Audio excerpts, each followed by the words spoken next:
The communist aggression against South Vietnam has been supported by an overland flow of men and supplies from North Vietnam by way of several infiltration routes.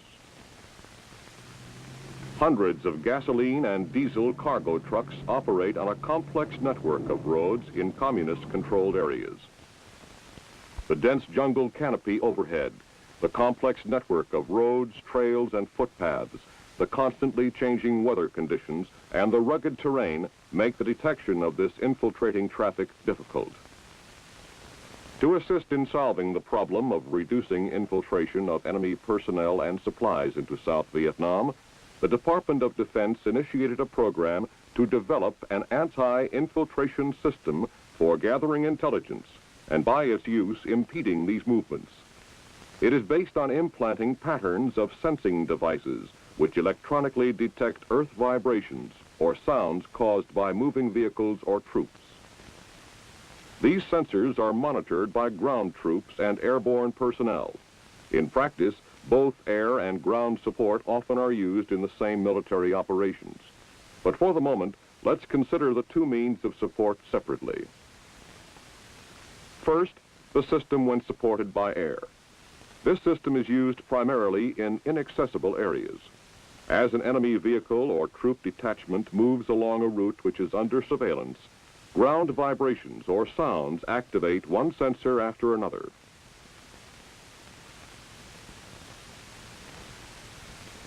These sensors transmit identity codes and sometimes actual sounds of movement by self-contained radio transmitters to special manned or unmanned aircraft which orbit the sensor fields, monitoring the sensor transmissions.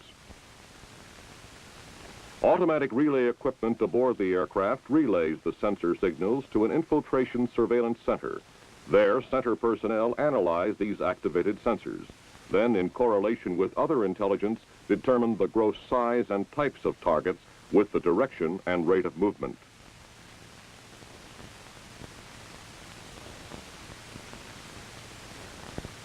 Once identified, targets are reported to the Airborne Command and Control Center and to Task Force Strike Operations, which assigns attack aircraft for a strike.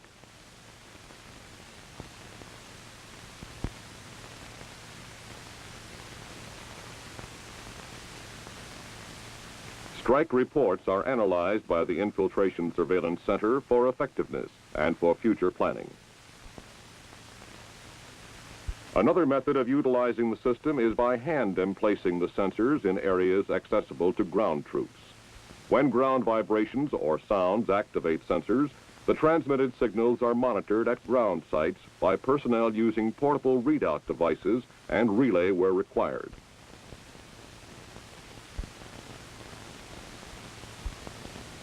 When targets are identified and their movements plotted, a request is made for fire support.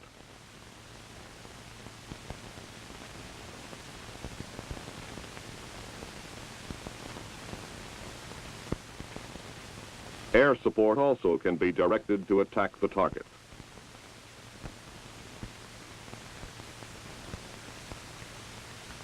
Let's look at several of the sensors which have been developed for this program. One type is the seismic sensor, which, when activated by ground vibrations caused by the passage of vehicles or personnel, transmits an identification code by radio waves to a monitor.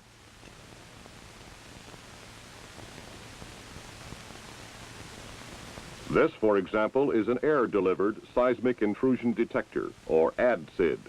This detector, although designed originally for air delivery by fighter aircraft or helicopters, can be emplaced also by hand. It is a camouflaged seismic sensor, which, when activated by ground vibrations, periodically transmits a tone identification as long as the sensor is activated. This one is the Fighter Air-Delivered Seismic Intrusion Detector, or FADSID.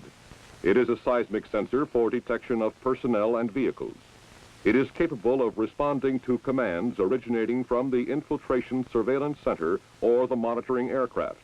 The commands can cause the sensor either to transmit activations immediately, store them for later recall, or reply to a status check. It is designed to fit in high-speed dispensers.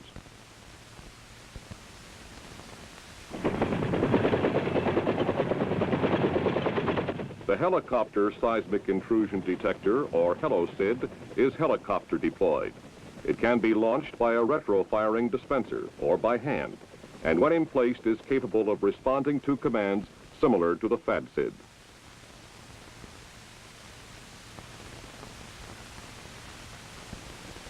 The ground-emplaced seismic intrusion detector, or GSID, is essentially an air-delivered detector which has been redesigned for hand emplacement. It is smaller in volume and weight than the ADSID, but has improved performance characteristics.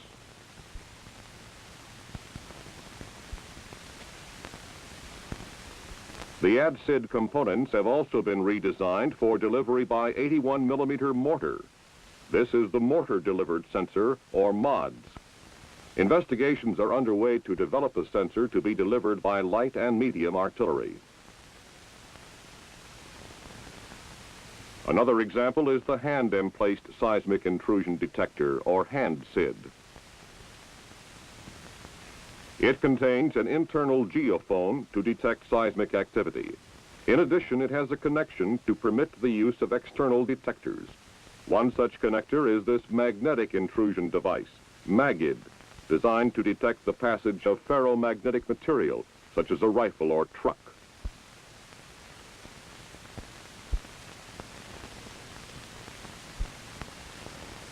A later version, the Mini-SID, retains the same capabilities as the Hand-SID, but with 1/2 the weight.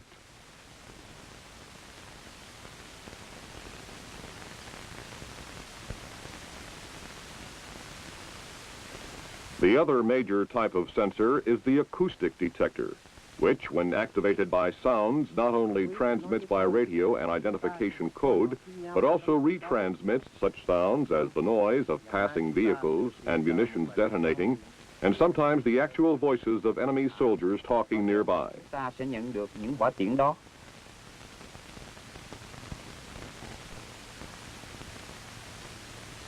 One example is this acoustic sensor called an Akuboy, used to detect sounds of personnel in vehicles. It can be delivered by air or hand emplaced. When air deployed, a camouflaged parachute guides the descent of the sensor. It is designed to catch in the jungle canopy, suspending the Akuboy above the ground to permit better sound pickup and to make it more difficult to detect.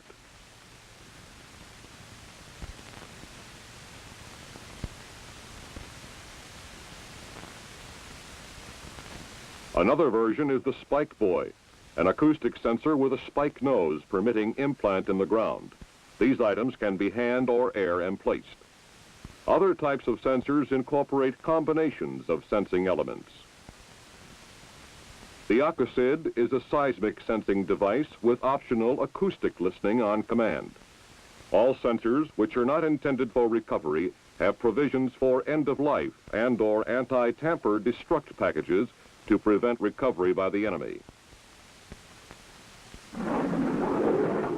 Specialized air-emplaced munitions, such as these small camouflaged mines, have been developed to provide protection for sensors. They inhibit personnel movement off trails, deter construction of new trails, and discourage searching for sensors. Additionally, some sensors are booby-trapped.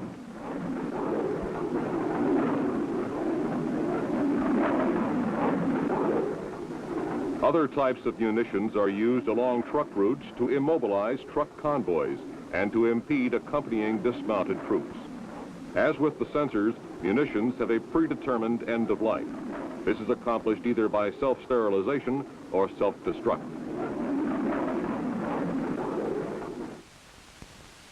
To produce useful intelligence, signals transmitted from sensors must be monitored and evaluated. This aircraft is used in the air-supported system as an airborne radio relay station to retransmit sensor signals to the Infiltration Surveillance Center.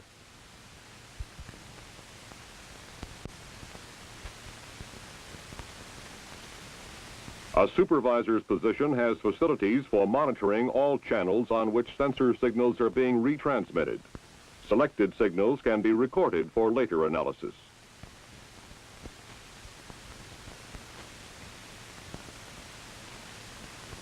Four operator positions provide a backup capability to support the ground station. permitting operators on board the aircraft to monitor and analyze sensor information. The Infiltration Surveillance Center provides the central point for planning, monitoring, and managing the air-supported system.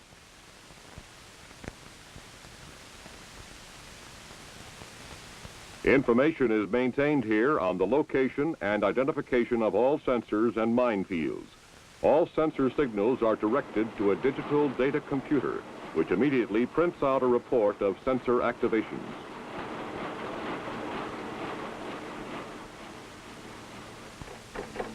At audio monitoring positions, operators analyze actual sounds of enemy vehicles and personnel which have been transmitted by acoustic sensors and present a visual report on each signal. Target assessment officers plot locations of the sensors being activated and determine the direction and rate of movement of an enemy column, as well as its gross type and size. This information is correlated with weather reports and other intelligence information, such as known locations of rest areas and truck parks, to determine targets for strike action.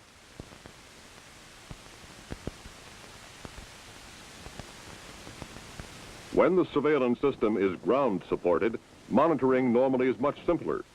Each monitoring site often is responsible for an area within mortar or artillery range, and with sensors located in the general area of the monitor location. A portable readout device called a Portatail has a self-contained very high-frequency FM receiver, a display unit incorporating telltale lights, and is battery-powered. The Portatail registers identity codes from activated seismic and acoustic sensors and can receive actual sounds of enemy activity when used in conjunction with acoustic sensors. This device can be mounted and operated in a vehicle, aircraft, or small patrol craft using the carrying vehicle's electric power or the self-contained battery.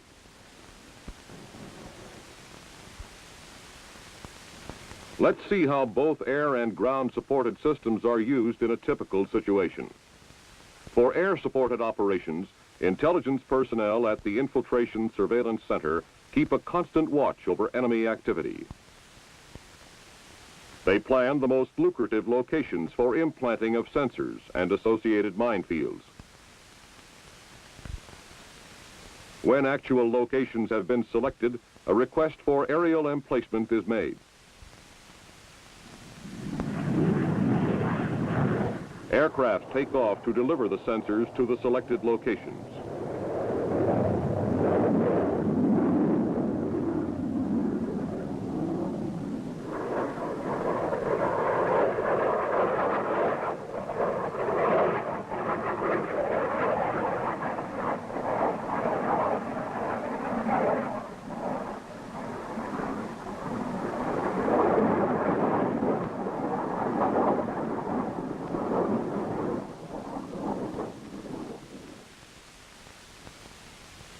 After the sensors have been implanted and are in operation, actual sensor locations are plotted from photographs taken during the drop.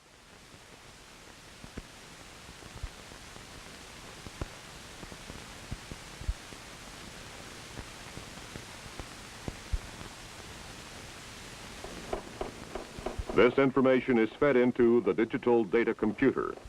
Then the air-supported system is ready for an interdiction operation. A North Vietnamese replacement unit is advancing southward, its dismounted troops infiltrating by a rather direct route into South Vietnam, as its supply convoys move down through another route.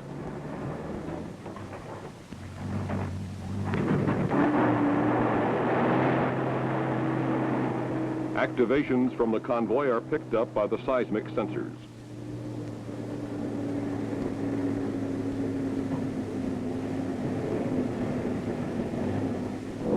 These activations are transmitted to the airborne relay platform, maintaining its daily schedule in orbit 40 kilometers from the sensors.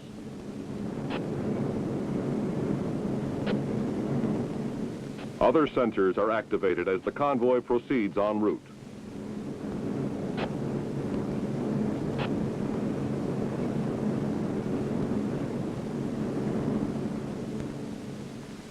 The detections can be passed verbally to an appropriate fire direction center or automatically relayed to the ISC for computer print. Every 5 minutes, the computer prints out an updated report.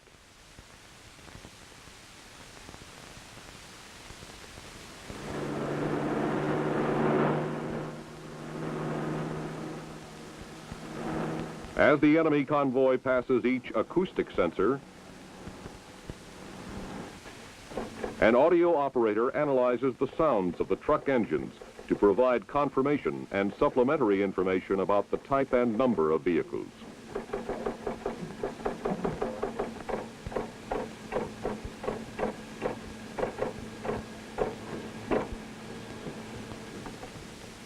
Output of the computer is rushed to the target assessment officer assigned to the particular area. Sequence 1 Niner appears to be moving at a fairly continuous rate. What do you make of it? About 18 clicks an hour. This computer report serves to confirm point-to-point movement, time, direction, and apparent size of infiltrating forces.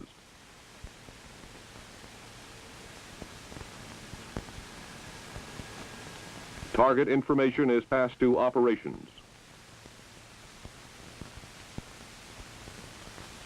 After consideration of weather, other air activities in the area of interest, availability of forward air controllers and strike aircraft, strike requests are forwarded to the Airborne Command and Control Center.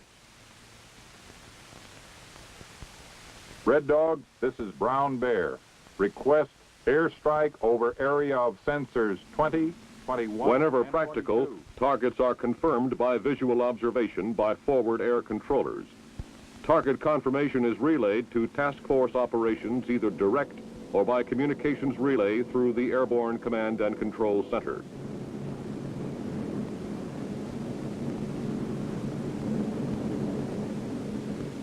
When a decision is made by a command and control facility to divert airborne aircraft, the ABCCC establishes radio contact with the tactical fighters and relays all necessary target information, type and size of target location, direction of movement, and so forth.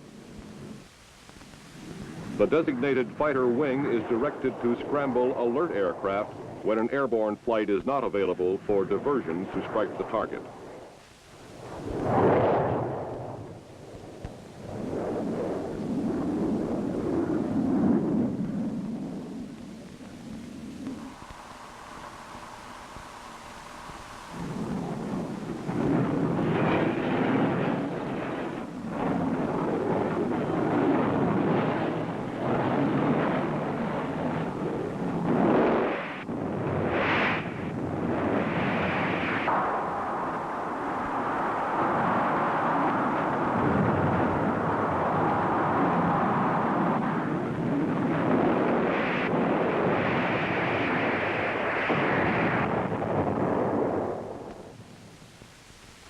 Strike reports are analyzed at the Infiltration Surveillance Center as part of a continuing evaluation of system effectiveness and to aid in future planning.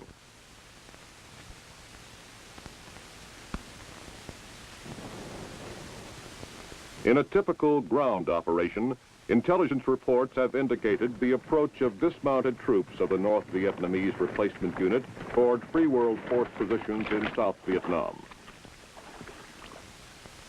Positions for our infantry and direct support weapons are chosen to take maximum advantage of the terrain. Plans are made to implant sensors at probable avenues of approach within range of direct support weapons and within line of sight of monitor sites.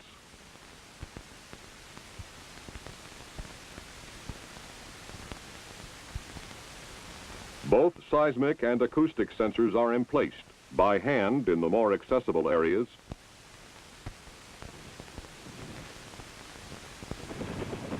by aircraft in the less accessible areas.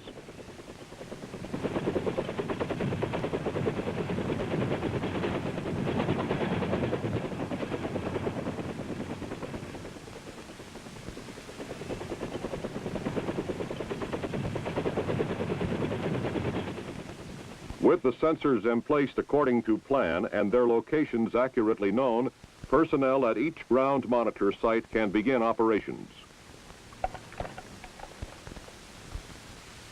We're all set at Bravo 17. Roger.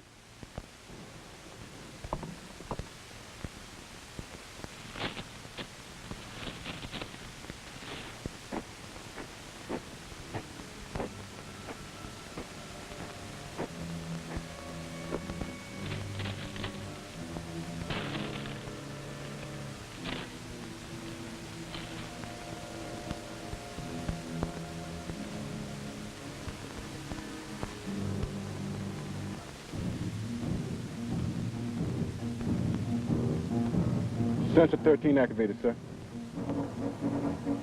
It's 0923 Zulu. Let's see if they stay on the trail.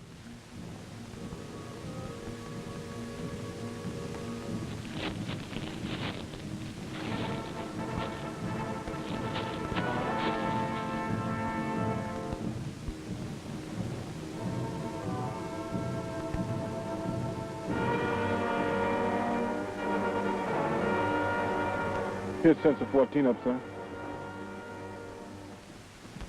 That's 0926 Zulu. I make it 3 minutes.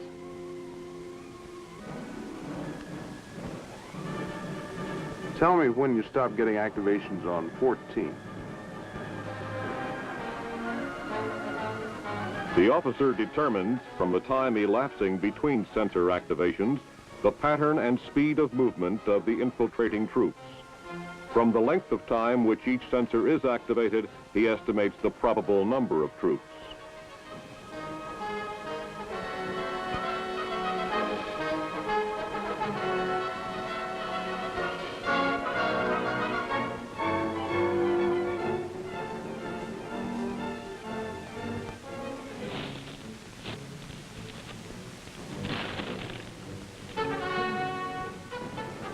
Sensor 15 is up, sir.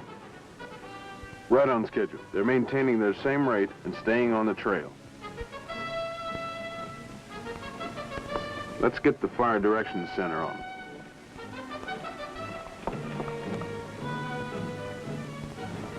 This is Bravo 17. I have a target identified. Charlie is moving southeast down the trail into our position. Request pre-planned fire at position Alpha Charlie on my mark. Stand by. Ready? Ready? Mark. Fire!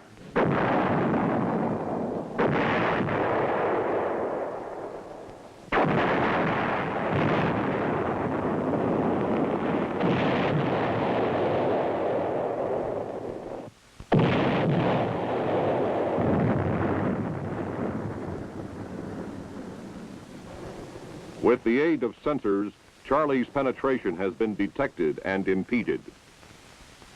Aerial reconnaissance detects no further sign of enemy movement in the area.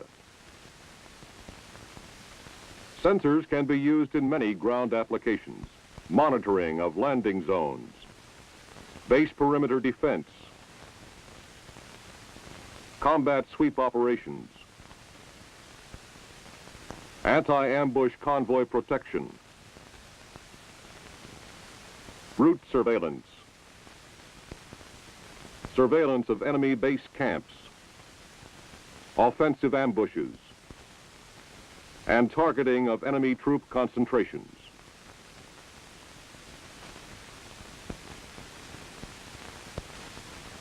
Larger, more complex sensor arrays can be monitored at major command data gathering points. An aircraft is used as an airborne relay platform. Sensor activations are relayed by the aircraft to a mobile surveillance center, which is co-located with the Fire Support Coordination Center and the Direct Air Support Center.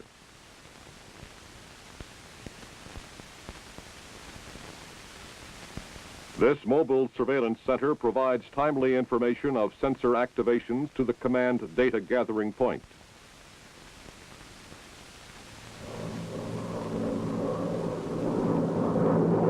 Other support is also available. This gunship contains a portatail, which is monitoring ground-in-place sensors in an area which is inaccessible to artillery fire. An enemy reinforcement column is bringing up munitions.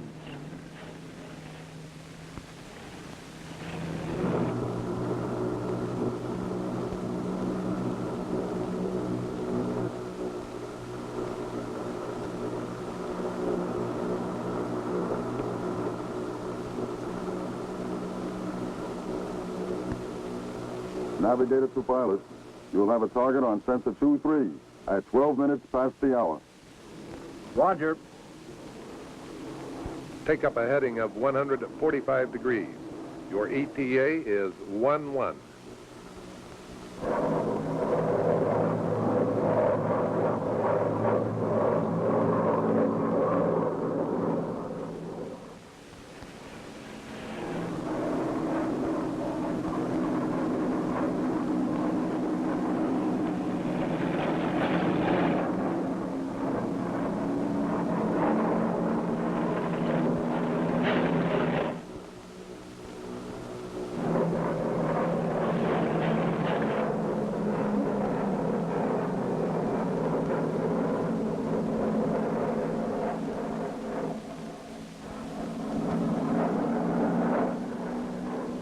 Guns hot.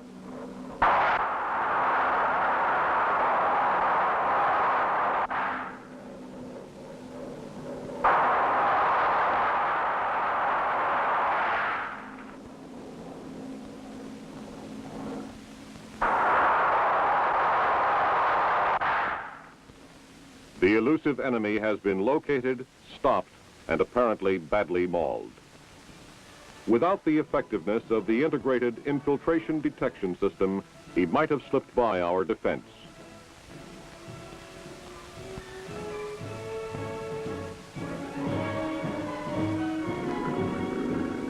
This system is presently in use throughout Vietnam in riverine delta operations as a defense against waterborne interdiction and for protection of cities. Further, it has been evaluated for use in amphibious assaults, and presently is limited in its use only by the imagination of the user.